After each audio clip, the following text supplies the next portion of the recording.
Ogni giorno è bello, anche se sono nata e cresciuta qua, è sempre diverso in realtà. L'Alta Badia, tra i territori delle Dolomiti, è quello dove c'è la più suggestiva fusione tra turismo e tradizioni. Qua dove la popolazione parla il ladino, le tradizioni si conservano da secoli, anzi da millenni. La casa ha più di 300 anni e la chiesa adiacente più di 500. Il santuario di Santa Croce è il posto del cuore per gli abitanti dell'Alta Badia, si trova ai piedi del monte di Santa Croce che raggiunge e che supera i 2000 metri. Da qua veramente i panorami sono davvero memorabili.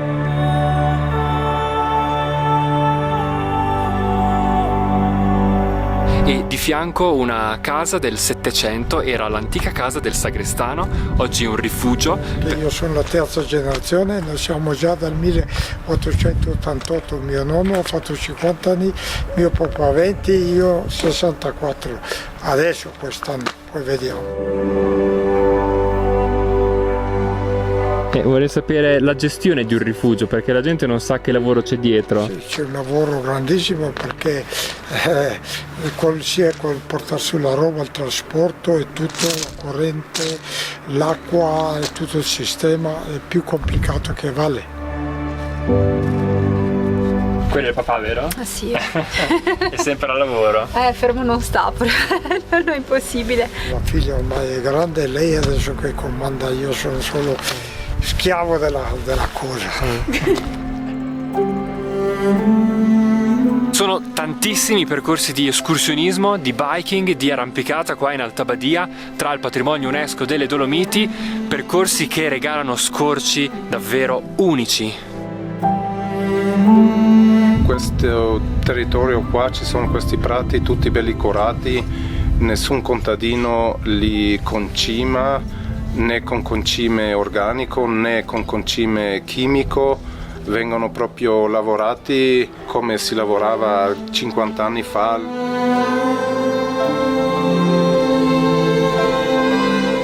L'Alto Adige è poi noto per la sua fitta rete di rifugi, apprezzati sia dagli sciatori in inverno che dagli escursionisti nelle altre stagioni, degli antichi masi che puntellano i prati verdissimi di questo territorio, e così anche in Alta Badia. Specialmente in Alta Badia, da Badia, Corvara, la Villa ci sono molte baite e anche rifugi. Io adesso, per dire, ho la baita da 5 anni e prima sta zona qua non era tanto battuta, diciamo. Adesso che c'è la baita tanta gente arriva, gli piace che c'è un punto di riferimento, di ristoro, così possono fermarsi e prendere qualcosa. Noi proponiamo la cucina tipica ladina, tirolese, dai canederli alle stutres e così via. La carne ce l'ho io dei miei bovini, c'ho un maso.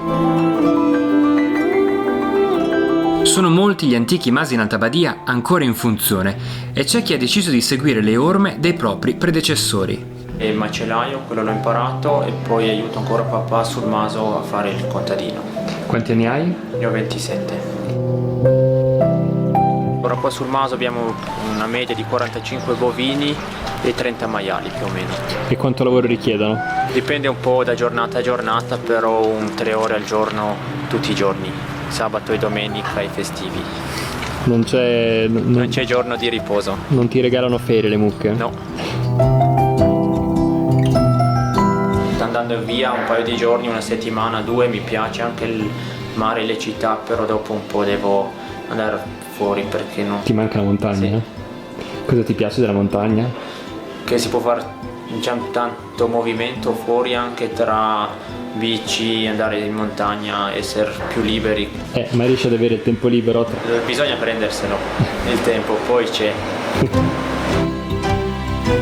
Sì, sono molto contento di aver imparato sto mestiere qua. Intanto siamo in pochi che lo fanno e poi anche un lavoro che dà tanta soddisfazione alla fine. È l'imbrunire, gli impianti di risalita si fermano ed è ora di cenare, e qui in Alta Badia si può cenare in delle antiche case. Allora do ancora le mezzelune, che sarebbe un tipo di ravioli, E poi il goulash con i canederli e la polenta e un dolce. Stasera faccio le frittelle di mele. Le frittelle di mele? Sì. Tra i piatti tipici della tradizione ladina ci sono le tutres, frittelle ripiene di spinaci e ricotta o crauti. Un tempo erano il piatto forte del sabato contadino in Valbadia. Ed è quello che fate ancora voi oggi? Sì, Contadini di giorno e ristoratori la sera? sì. Il Maso è sempre stato il centro della vita sociale qua in Alta Badia. Oggi, a dire il vero, il mestiere del contadino non è più economicamente sostenibile. Lo è diventato però grazie ad una formula magica, quella dell'agriturismo. È un bel aiuto, diciamo, un bel aiuto anche. Non è facile Mandare avanti un maso agricolo. appunto, sì. Quindi attraverso il turismo, il pernottamento e la ristorazione è stato permesso agli abitanti del posto di continuare a praticare anche l'attività di contadino e ai giovani soprattutto di rimanere a vivere queste terre. Qui intorno al Maso abbiamo i prati, il bosco e abbiamo la legna.